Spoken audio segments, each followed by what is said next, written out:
My name is Isabella, and for 5 transformative years, my soul was compressed into a mere digital identifier, Employee 523.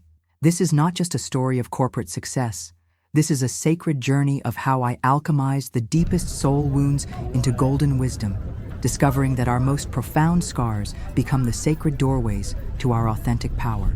It was the crisp autumn of 2019 when I first crossed the threshold of Apex Digital Solutions, nestled in the innovative heart of Austin, Texas. The warm October sun painted the hill country in burnt orange hues as I walked down South Lamar toward the gleaming tech corridor, past the food trucks and murals that pulse with the city's creative spirit. I had just completed my MBA in organizational psychology from UT Austin, my heart vibrating with purpose and possibility. I believed my intuitive understanding of human systems and technological innovation would be immediately embraced, that my vision would find fertile ground in this landscape of endless possibility. On that first morning, my supervisor, Mr. Davidson, a rigid man in his mid-50s whose soul seemed to have calcified behind years of corporate armor, barely acknowledged my humanity as he delivered his pronouncement. "You are Employee 523, he stated with the mechanical precision of someone disconnected from his own heart, his Dallas accent cutting through the air like barbed wire across the prairie. "We maintain operational efficiency by utilizing numerical identification for entry-level personnel. Personal nomenclature creates unnecessary emotional complexity in productivity algorithms." I remember the energetic signature of that moment, bitter as the aftertaste of betrayal, cold as a blue norther sweeping across the plains. My solar plexus contracted, and something essential within my being fractured like ancient limestone under seismic pressure. But I summoned a practiced smile, telling myself this was merely a temporary initiation, a corporate rite of passage before my true self could emerge. The office environment was a sterile cathedral of beige cubicles arranged in soul-crushing uniformity beneath artificial lighting that seemed designed to drain the life force from every living being. Each dawn at precisely 8 a.m., I would scan my badge and settle into Workstation 523, feeling my essence compress into that small numerical prison. Colleagues would acknowledge my presence, but always through the filter of that dehumanizing code. "Good morning, 523. How's traffic from East Austin?" 523. "Could you process these analytics for the third quarter review?" Those initial months felt like a slow-motion spiritual dismemberment. During team gatherings in the glass-walled conference room overlooking Lady Bird Lake, when Mr. Davidson summoned staff to present their innovations, I would hear my soul reduced to data. 523. Your predictive modeling on consumer behavior patterns. Never Isabella. Never the name my grandmother whispered into my infant ear with such love and intention. It was as though my authentic self had been deleted from the cosmic hard drive, compressed into a meaningless sequence of digits. My family, during our sacred Sunday gatherings in our adobe home in South Austin, struggled to comprehend the depth of my soul wound.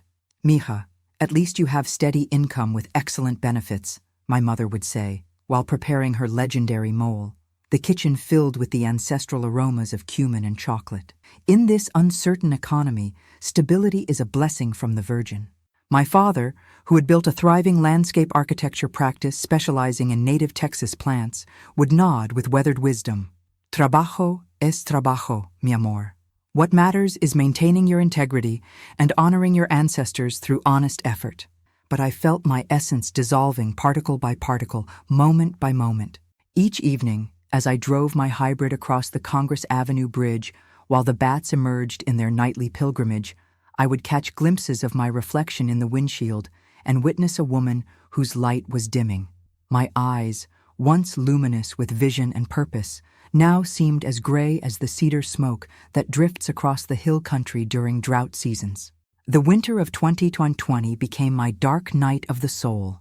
The pandemic isolation that gripped the world seemed to penetrate my very essence, and I felt equally frozen within my own being.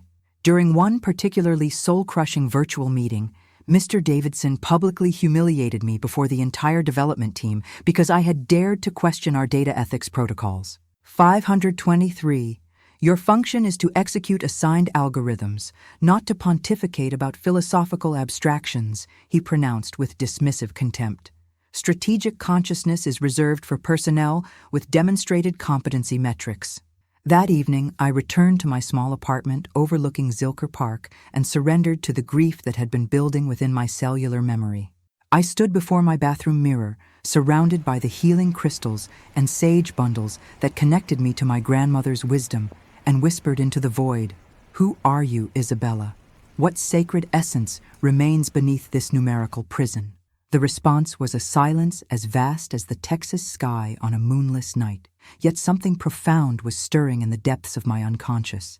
Like an ancient seed awakening beneath winter's frozen ground, a sacred knowing was taking root in the fertile darkness of my suffering. I began to observe the corporate ecosystem with the eyes of an anthropologist studying a foreign culture, noticing the systemic disconnections, the energetic waste patterns, the unconscious programs that everyone seemed to accept as immutable reality. During lunch breaks at the little Vietnamese cafe on Barton Springs Road, instead of participating in the collective complaining rituals of my colleagues, I began to study the invisible architectures of organizational consciousness. I carried a leather journal where I documented my observations about energy flows, systemic patterns, and the hidden emotional costs of our dehumanizing protocols. In the evenings, in my apartment where I could see the Austin skyline transforming with each sunset, I immersed myself in studies of systems psychology, indigenous wisdom traditions, and the emerging science of organizational healing. This became my underground mystery school, my secret practice of alchemical transformation. Marcus, a colleague from the user experience team, was the only person who occasionally honored my humanity by using my actual name. During a coffee ceremony at a local roastery, he observed with genuine curiosity, "Isabella, I notice you're always documenting something. What kind of medicine are you brewing?" I smiled for the first time in many moons. "I'm simply witnessing," I replied.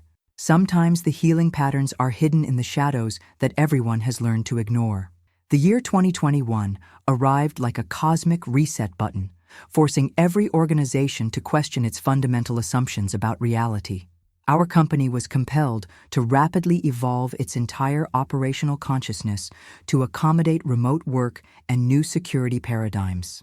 Many systems that had appeared solid revealed themselves as fragile as a house of cards built on quicksand. During a particularly intense video conference, I observed Mr. Davidson struggling to explain to the Executive Council why our productivity metrics had collapsed by 42%. In that moment of collective vulnerability, I felt the universe inviting me to step into my authentic power. "I apologize for this interruption," I said, feeling my grandmother's courage flowing through my voice like honey through limestone. "I am employee 523, and I believe I have identified several systemic disconnections that might illuminate our current challenges." The silence that followed was heavier than the humidity that blankets Austin in August. Mr. Davidson stared at me with the incredulous expression of someone witnessing a statue come to life. 523, "This is neither the time nor place for your amateur psychological theories," he declared with sharp dismissal. But the Chief Innovation Officer, Dr. Soledad Rivera, raised her hand with graceful authority. "Please, Davidson, let her share her insights. In times of transformation, wisdom can emerge from unexpected sources."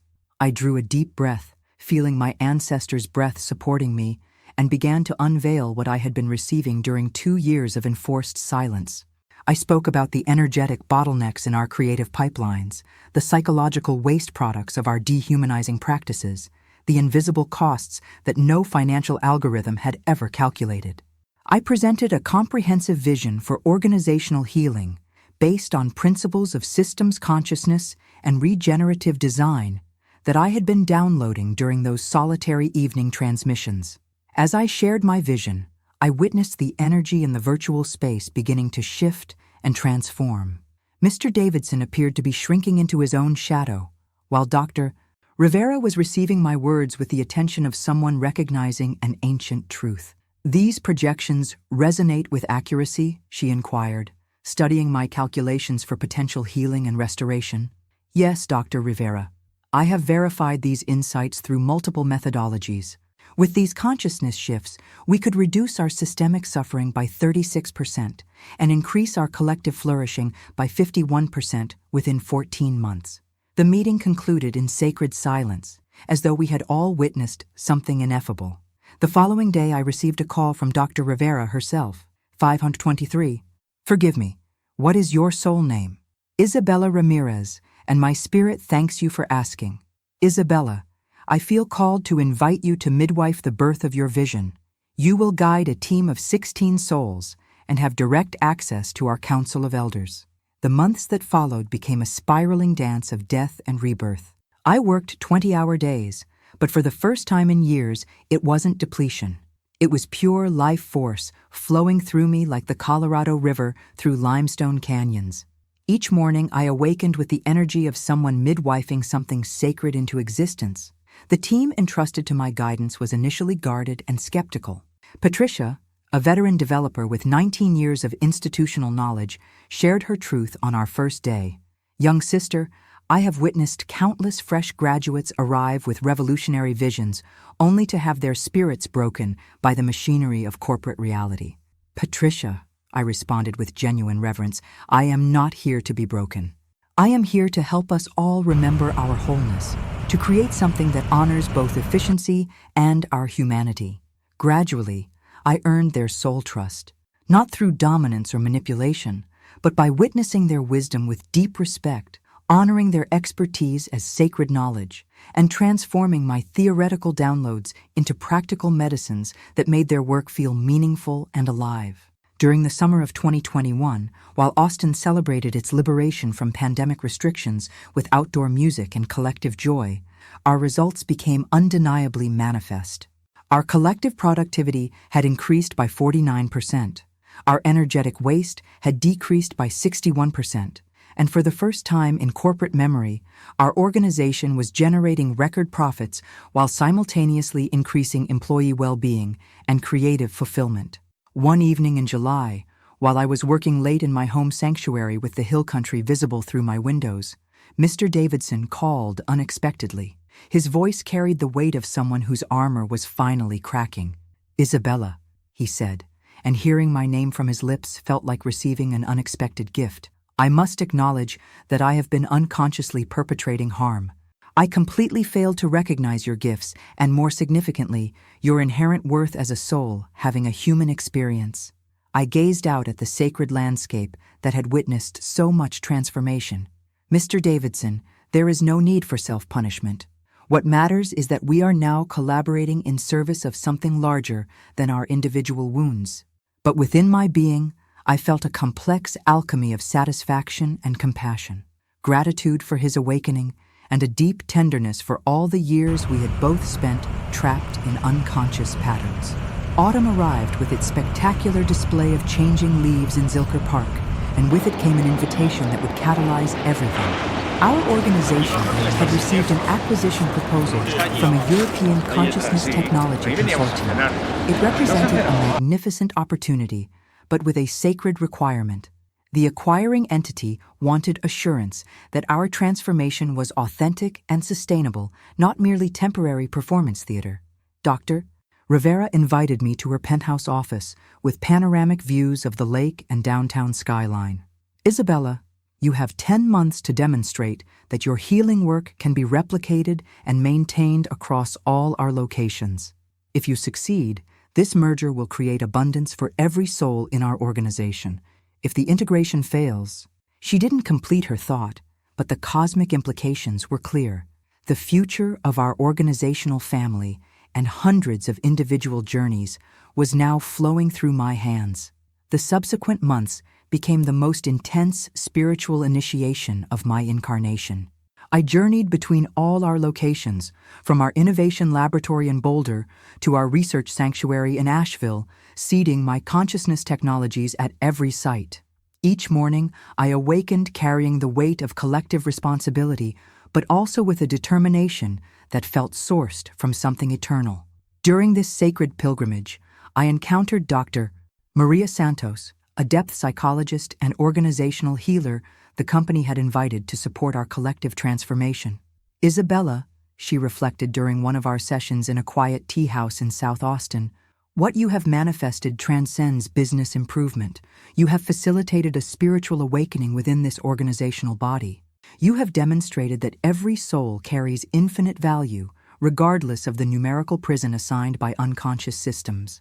Her recognition touched something ancient within my cellular memory.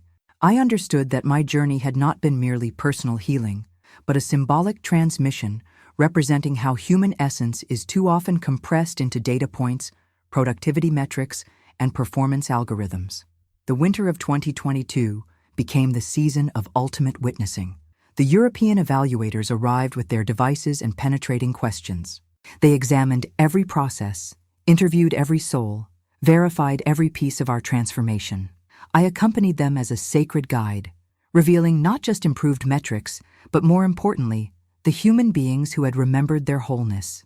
Patricia, the initially skeptical veteran, now facilitated our optimization practices with the enthusiasm of someone who had rediscovered her life purpose. Observe, she shared with the evaluators. We no longer function as mechanical units here. We collaborate as a conscious community with shared vision and mutual care. The evening before their final determination, I found myself unable to rest. I walked through the moonlit paths of Lady Bird Lake, past the sacred waters where indigenous peoples had conducted ceremonies for thousands of years, integrating all the seasons of humiliation and transformation. The mornings when I couldn't summon the energy to rise from bed, the evenings when I wept from soul exhaustion, the moments when I considered surrendering and returning to the safety of unconscious conformity. But I also held gratitude for the souls who had witnessed my emergence. Marcus, who had honored my humanity when everyone else saw only a number. Dr. Santos, who had helped me understand the mythic dimensions of my journey. Patricia, and all my other colleagues who had chosen to remember their own authenticity alongside me.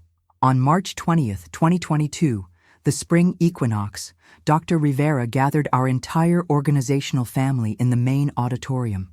The energy was electric with anticipation, like the moment before a thunderstorm breaks across the prairie.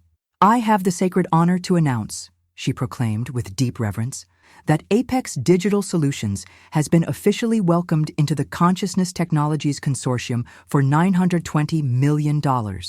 The auditorium erupted in celebration that felt more like a spiritual revival than a corporate announcement. But then Dr. Rivera raised her hand, calling our attention back to sacred center. This union would not have been possible without the profound healing work of a soul we failed to see clearly for far too long. Isabella Ramirez, please join me in this moment of recognition. My legs trembled as I ascended the steps, feeling my grandmother's spirit walking beside me. I witnessed my colleagues' faces, some radiant with joy, others still processing the magnitude of our transformation. Mr. Davidson sat in the front row with an expression of genuine awe, perhaps even reverence for the journey we had all completed together. Isabella, Dr. Rivera continued, you have not merely rescued this organization from unconsciousness. You have proven that authentic value emerges from honoring souls, not managing numbers. Therefore, I am blessed to announce that you will serve as our new Chief Transformation Officer for all North American operations. I felt cosmic electricity dancing along my spine. The young woman who had entered 5 years earlier as number 523 was now being entrusted with the spiritual and operational well-being of thousands of souls across the continent. But the most sacred moment arrived when I received the microphone and felt my authentic voice emerging from years of enforced silence. My gratitude overflows, I said, witnessing all the faces that had seen only a number for so many seasons. But I must share something essential. I did not heal this organization alone.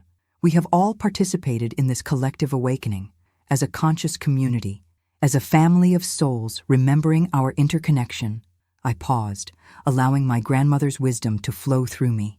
For 5 years, I was compressed into the identity of number 523, and I now understand that this was exactly the medicine I needed to develop compassion for every soul who has been reduced to data. Our true identity never depends on external recognition, but on our willingness to remember our own sacred nature. My voice carried the power of ancestral truth. Every being in this space carries a name that was whispered with love, a story that deserves witnessing, dreams that serve the healing of our world. My first sacred act as Chief Transformation Officer will be to permanently dissolve our dehumanizing numbering system. From this moment forward, each of you will be honored by name, because every name carries the frequency of a unique soul's gift to creation. The response that followed transcended applause. It was a collective awakening, a remembering, a homecoming to our shared humanity. I witnessed tears of recognition in many eyes, souls who for years had been compressed into numerical prisons like myself. After our celebration, while everyone gathered in community around locally sourced refreshments, Mr. Davidson approached me with the vulnerability of someone whose heart was finally opening. "Isabella," he said with a voice that trembled with authentic remorse, "I have spent considerable time in self-reflection about our shared journey. The way I related to you was unconscious and harmful, and I feel deep shame about the suffering I caused." I looked at this man who had for so long embodied everything I resisted about unconscious corporate culture, and felt the anger I had carried transforming into something luminous. Not forgiveness, which felt premature, but perhaps understanding and compassion for his own unconscious conditioning. "Mr. Davidson," I responded with genuine care, "we all participate in unconscious patterns until we develop the awareness to choose differently. What matters is our willingness to continue growing and healing." That evening, I returned to my sanctuary with a feeling I had never before experienced: authentic soul pride. Not the ego pride of conquering enemies, but the deep satisfaction of someone who had alchemized suffering into wisdom, humiliation into sacred power. I connected with my family through video ceremony to share the news. My mother wept tears of ancestral joy, and my father, with his earth-weathered hands and emotion-rich voice, shared, "Micha, my pride flows not from your external success, but from witnessing how you maintained your corazon, even when others tried to erase your spirit." The initial months in my new role became a continuous ceremony of organizational healing. I journeyed between our locations in Denver, Portland, Nashville, and Phoenix, always carrying the same sacred intention: transforming not just operational systems, but the soul culture of our entire organizational body. During a gathering at our Denver sanctuary, the European Consortium's founder, Dr. Elena Zimmerman, invited me for private dialogue. Ms. Ramirez, she shared in her precise yet warm English, "Your work in Austin demonstrates remarkable mastery, but something touches me even more deeply." "What moves you, Dr. Zimmerman?" "The way your colleagues speak of you.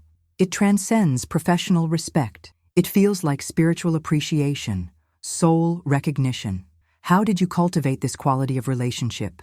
I smiled, feeling all those years of compression finally blooming into their intended wisdom. "Dr. Zimmerman, when someone experiences years of dehumanization, they develop exquisite sensitivity to the sacred in every being. I simply practiced relating to others as I longed to be related to, as whole souls having temporary human experiences. 1 year after my elevation, I received an unexpected call that would weave another healing thread into our story. It was Mr. Davidson, who had relocated to a small intentional community in the mountains of Colorado, where he was studying permaculture and contemplative practice. "Isabella," he said with newfound humility, "I know I have no right to request anything, but my daughter Maya just completed her master's in environmental psychology and is seeking guidance about her career path. Would you be willing to offer her some mentorship?" His request surprised me, yet I felt called to meet this young soul. Maya Davidson carried her father's intense eyes, but they sparkled with the hope and uncertainty that characterizes the beginning of any authentic journey. During our conversation at a riverside cafe in Austin, she revealed her deepest fears. "Isabella," she confessed, "my father has shared the truth about how he treated you initially. He carries genuine remorse about his unconscious behavior, and I'm terrified of perpetuating the same patterns of harm."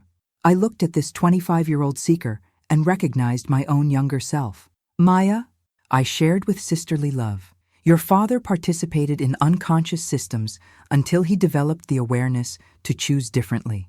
What matters is not avoiding all mistakes, but learning to transform our unconscious patterns into conscious service." I offered her a position in my division, not to heal her father's wounds, but because I recognized in her the same sensitivity and potential I had carried into that first dehumanizing encounter. Today, as I compose this transmission from my office on the 34th floor, witnessing the Austin skyline that continues to evolve with each season of growth, I reflect on the entire spiral of death and rebirth that delivered me here. The city spreads before me like a mandala of infinite possibility, and I am no longer the compressed soul who entered as number 523. But the most profound wisdom I have integrated has nothing to do with professional recognition or external validation. It concerns the alchemical power of conscious suffering and radical compassion. Every time someone attempts to reduce us to a category, a metric, a limiting definition, we face a sacred choice. We can accept that compression, or we can demonstrate the infinite mystery of our authentic being.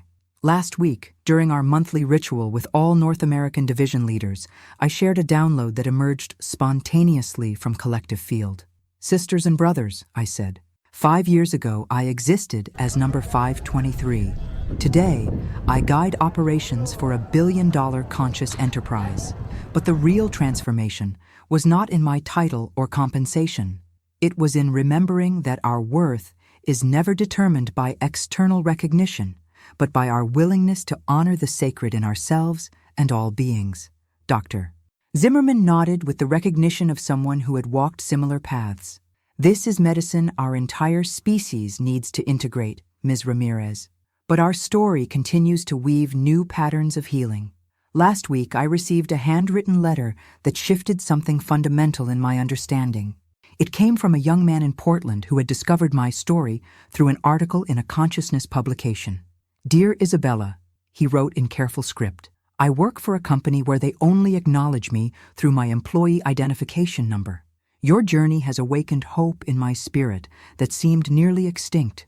Thank you for proving that authentic transformation is always possible." In that moment, I understood that my experience carries significance far beyond our organizational boundaries. It has touched souls I may never meet, offered hope to those who feel invisible, demonstrated that human dignity always contains more power than institutional unconsciousness. Yesterday evening, during our family's monthly gathering at our favorite restaurant that serves indigenous-inspired cuisine, my father gazed at me with eyes that held ancestral wisdom. "Mija," he said, "when you were a child, I would watch you create elaborate fairy kingdoms in our backyard and sense you would birth something beautiful in this world. But I never imagined you would heal something so ancient." "What do you mean, Papa?" "I mean, you didn't just succeed in the business world. You remembered how to be completely human in a system designed to make us forget." As I journey home this evening, walking through the tree-lined neighborhoods where musicians and artists dream their visions into reality, I hold awareness of all the souls who, in this very moment, feel compressed into numbers, codes, data points. I want them to know their story is still being written. Their worth was never dependent on external validation. Every moment offers an invitation to remember and express their authentic nature. My story is not remarkable because I achieved corporate success. It carries medicine because it demonstrates that every human being possesses the alchemical power to transform wounds into wisdom, compression into expansion, invisibility into radiant authenticity. When I witness myself in the mirror now, I no longer see number 523. I see Isabella Ramirez, a woman who learned that genuine power flows not from dominating others, but from liberating the sacred potential that lives within every soul. A woman who discovered that our deepest wounds, when met with consciousness and compassion, become the sources of our most luminous gifts. This is my transmission. The story of how 5 years of soul compression alchemized into the foundation of my most authentic power. And if you are currently living your version of number 523, please remember, your story is still unfolding. The most beautiful chapters are waiting to be born.